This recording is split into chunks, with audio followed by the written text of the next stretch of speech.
Do you ever have a conversation with someone and the moment it's ended, you walk away and you think, oh, I don't know what I just did, but I am now terrified that I've just made a fool of myself. You feel shame, you want to hide, you suspect that somehow you were inappropriate, but you don't even know how. Okay, that is what I call fear. And a lot of people talk about getting free of fear, but what's missing is they don't tell you how. I'm going to tell you how. Getting overwhelmed with fear is so normal for those of us who had trauma from childhood. And I know everyone feels this sometimes, but for those of us with childhood PTSD, looping fear thoughts are like built into your thinking. It's like the hum of a fan in the background that you don't even notice anymore. And so it feels true, those fears running through your mind. And they might be a little bit true, but it's usually an inaccurate read on what's actually going on in your world. It's noise in your thinking, and it undermines your efforts to make positive changes in your life. And you're thinking, I can't because I suck. And anyway, nothing ever lasts, and you know the thoughts I'm talking about. So if you're going to heal and rise up out of the effects of the trauma that you've lived through, you need a way to free yourself from that kind of fear. You need something that works, not only long-term, but in the moment. You have no idea how much everything changes when your perception clears up about who is an ally, who's a threat, when has somebody mistreated you, and when you're just feeling a little bit wounded. The trouble is that living through a lot of trauma, especially when you're little, can make that so hard to do. And if you're like me, you tried all kinds of things to try to feel better and function better and like see better, like what's going on. Maybe books, experts, groups, exercises, all the things that you're supposed to do. But also, if you're like me, the advice of people who didn't grow up with trauma didn't quite fit. Do you know what I'm talking about? Fear means a different thing to them. They talk about feeling safe. I mean, what does that exactly mean? Have you ever wondered that? Like, what do you mean be safe? You can't really make it safe for somebody who doesn't tend to feel safe. Because how many times when you were a kid, did you feel safe, but then you found out how very wrong you were? So you can't really trust your perceptions, or you learn that you can't until you learn things so that you can. So some concepts might not translate for us. And it's the same when non-traumatized people talk about getting rid of fear. It's like it's a card trick or like a mindset, right? A decision they make and they're like, ta-da, I'm not going to have fear. So for us, it can be very different than that. Like the decision is not enough. Fear for me was like the air that I breathed. I was stuck in this one gear.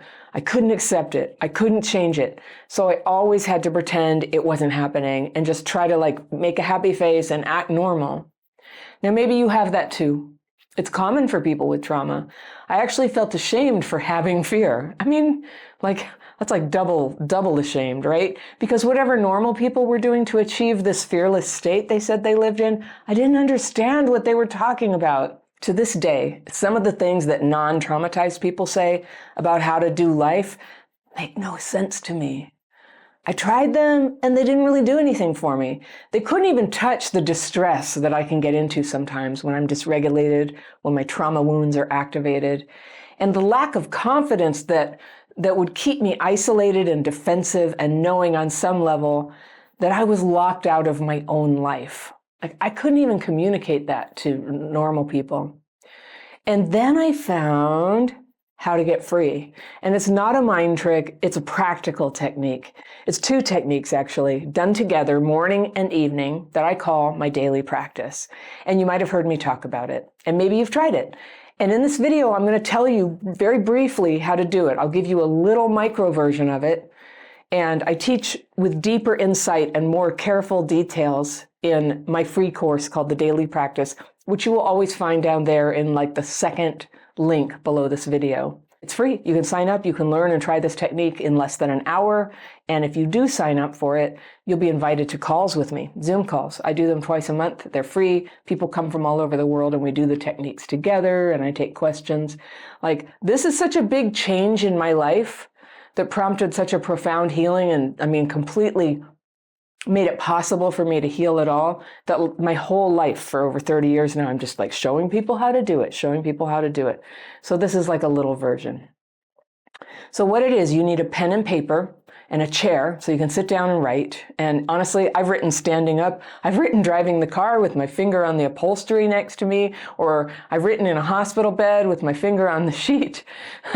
When I need to, I write. It's what works for me to unpack that dense tangle of fearful, resentful thoughts that just tend to pile up in our minds and hearts as traumatized people. If you had a lot of trauma in the past, you know what I'm talking about. And a lot of people have this, even if they didn't have trauma as kids. Maybe it was later trauma. Maybe you're on the spectrum. Maybe you're a very sensitive person, a highly sensitive person. And when stuff gets intense, it overwhelms your nervous system and you need a way to unpack it. So what you do is you're going to write on your piece of paper a fear. All right. So I'll give you an example of my fear. So I was coughing as I was trying to make this video. There was a lot of dust in here because I just cleaned the studio. So it's kind of dusty. So I kept coughing, and the editor will have taken out those things by now. You'll probably see some little jumps in the video where he took those out.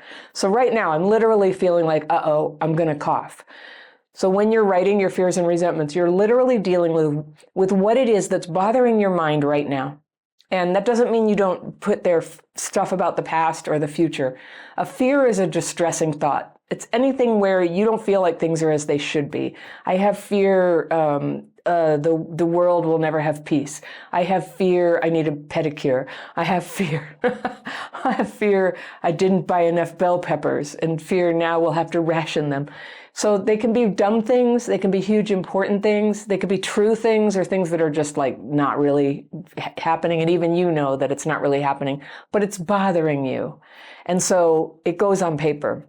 So if you have a piece of paper right now and anything to write with, just go ahead and write a fear for yourself as I'm talking. And then I'm going to guide you to go ahead and write a couple more. Just get a few fears onto the paper. And yes, we use the words I have fear. And in my free course, I'll tell you exactly why we do the words this way, why it goes like this. So you're going to write, a fear, some fears. So let's just say I have an angry thought about something. So here's one. Newark Airport, they decided to refurbish one of their terminals during the height of travel season, and they ruined like 2 days of my life last month traveling. Something that should have been a 6-hour flight ended up being an ordeal both ways. Okay, I was resentful, and I was flying an airline that is actually perfectly good, and it's not their fault. They did a wonderful job of dealing with it, and then all these people were complaining about it. Okay, so here's an example. I am resentful at this airline because I have fear they didn't do anything to quiet down the people who I have fear were yelling at the people who worked at the desk, and fear the people who were angry and stomping around, fear they made it very stressful for me, and fear it activated my trauma, and fear it made the trip that much harder for me. Okay, that's an example. Okay, so that's a resentment. And the format again is, I am resentful at person or institution, and I said the airline in this case, person, category of person, country, nationality, company, things like that. Air traffic controllers, you could just, you have a target at somebody you're mad at, and you name them, and then you say, I'm resentful at them. But because we're doing this in writing, we don't just say, because it was a hard day.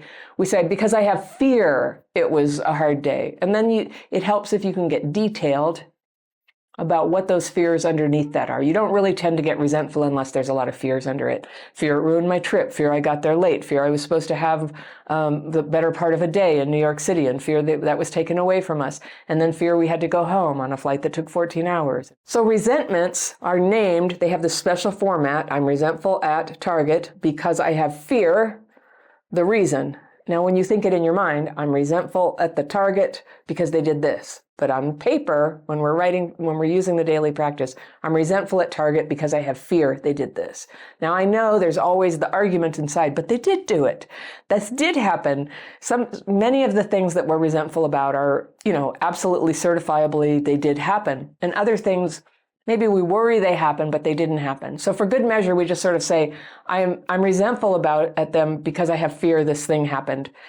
And even, you can comfort yourself knowing that The thing is, if you had no fear, if you were perfectly at ease and blissful about whatever happened to your day on airplanes and how much time you had in New York City, it wouldn't make you resentful, all right? And I'm not saying you should feel that way, but we get resentful because we have fear. We thought things should be a way other than what they are in actuality, and we get disturbed about it. So it's human, it's normal, it's how our minds will always work, but we put it on paper there to note, I'm resentful at this thing because I have fear, this thing. And you'll often find if you linger, there are more fears under that. So you write those too. Now, you don't know yet, but you are going to be amazed how powerful it is to name what your fears and resentments are and get them on paper. And I have a 25-question FAQ document that is inside my book, Re-Regulated. I also have a whole FAQ section in the free course. And if you want to try this, I encourage you, go check that out, because you'll be like, but why do we say fear? And why do we not say because I'm afraid? And why do we say I'm resentful at? And why do I have to say because I have fear when obviously I should be angry about what this happened? So it has answers to all those questions. What happens if I do this and it doesn't feel better? Hey, I'm jumping in for just a second to tell you that you're invited to take my free daily practice course. It's short, it's easy, it's just 2 techniques that can help you release the harsh thoughts and feelings that swirl around in your mind when something triggers you, so that you can have more clarity, more focus, more ease inside. Doesn't that sound good? I want to show you how to do this. Click the free daily practice link in the second line of the description section below. The thing that makes it feel better is doing this whole exercise with an intention of writing these things to lead up to this, which is what I call the sign-off. And this is where we ask for it to be removed. And I think most of the people I teach are like me. They are higher power oriented. I believe in God. The way I learned this, even though I didn't believe in God when I first started doing it, I would put God at the top of the paper and write this as a prayer and then lead up to this sign-off, which the format you will recognize from 12-step language if you've ever done that, because that's who I learned it from, was somebody who was in AA and had sort of put together this special way to do something like twice a day to keep cleansing the mind and emotions of these distressing thoughts. So the sign-off is like this: I am now ready and humbly ask that you remove these fears and resentments. Thank you. I ask only for knowledge of your will for us and the power to carry it out. Love, Anna. That's how it goes. And again, the whole format for this is in the free course. And I totally encourage you to sign up for it so that you can, get your questions answered and not have to do it with doubts in your mind. Like, I don't know, this kind of feels like BS. There's no need for you to push yourself to do something that feels stupid or useless. Like, if you think you want to give this a try, give it a try. It has integrity. It's very simple. It's compatible with anything else you want to do. And if you're not a higher power oriented person, you maybe want to just work with your higher self and release these things. I have an adapted format for that as well, where you express your intention. I am now ready, and I'm endeavoring to release all these fears and resentments, and I aim to know what is the best next step for me to do, and I aim to have the power to actually carry that out. You ever notice that? It's 2 separate things. You know the right thing to do, but you don't have the power to do it. Freeze state, right? So we ask for both. I need to know what I'm supposed to do here, and then I need to have the power to do it. What you're going to find out if you stick with this technique is what happens over time. Like, if you do this for 30 days, stuff starts to really change, because you're starting to continually set your intention, your heart and your mind towards, I don't want to be all cluttered up with all these fearful and resentful thoughts. You're going to need to trust the process that you can release them, and whatever you need to act on or know or remember, it'll still be there. Don't worry. In fact, some of the stuff you don't need will come back and cling to you like one of those little, dandelion things, where the stuff flies around and gets stuck on your sweater. They do that because we're human. So we just keep removing it, asking for it to be removed, releasing it. And this space opens up where you start to have awareness. And for me, before I learned this technique, I didn't even really know what awareness is. I probably had it as a kid, but mostly, once I was a grown up, my mind was very cluttered with, my husband, who's English, calls it chuntering. I don't know. I'm pretty worried about this. Oh, I better hurry up. I got to go do this thing. I'm late. Oh, what's everybody thinking of me? There was always this like internal monologue going on of my worries and my stresses and my to-do list. And there wasn't a lot of like just awareness of just like, for the first time, I had the experience of like, let's see, what would I like to think about right now? Oh, I know. And I would like choose what to think about. I had no memory of that before. And it dramatically changed my career very quickly because people could see. I mean, suddenly I could really listen to what was going on. I could actually read more than a paragraph and not have to reread it. I could focus and I could synthesize information with my intelligent mind. We were born with one, but the trauma can really dim that light. So it starts to come back and it feels really good. And sometimes it feels terrible because I'll tell you what, when you have less fear and resentment, you start to have less ability to tolerate crappy stuff in your life. It loses its charm over you. You have less fear that you can't leave a relationship that's bad, for example. Like, when you're in a sort of trauma-driven mindset, you're like, I better not leave. I'll be alone forever. I should just take what I could get. After all, she said, that's all gone. You have less fear. So you're just like, yeah, I'm not feeling it. I feel like I need to go. And if you do need to do something hard, like leaving a relationship, when you have less fear and resentment, you can do it peacefully, without a lot of yelling and screaming and accusations or, cheating on the person or anything like that. So you start to have this awareness to be able to take good actions that make sense for your life and that are considerate to other people. And like, if you're in a lot of like high drama right now, that might sound boring to you, but trust me, there is nothing more boring than being stuck in trauma. It's dramatic and painful, but it's not interesting. It's not like enticing. It doesn't stimulate you or open the horizons of your life to good things. That's what comes from having calm awareness, from having a regulated nervous system. Can you imagine having that? Isn't that great? It feels good. It feels good to be free of fear. But I'm human. I get fear. It comes back. It's just that I know what to do with it. And because I know what to do with it, my life has evolved to where a lot fewer stressful, high drama things are happening. They still happen. They're going to happen for all of us sometimes.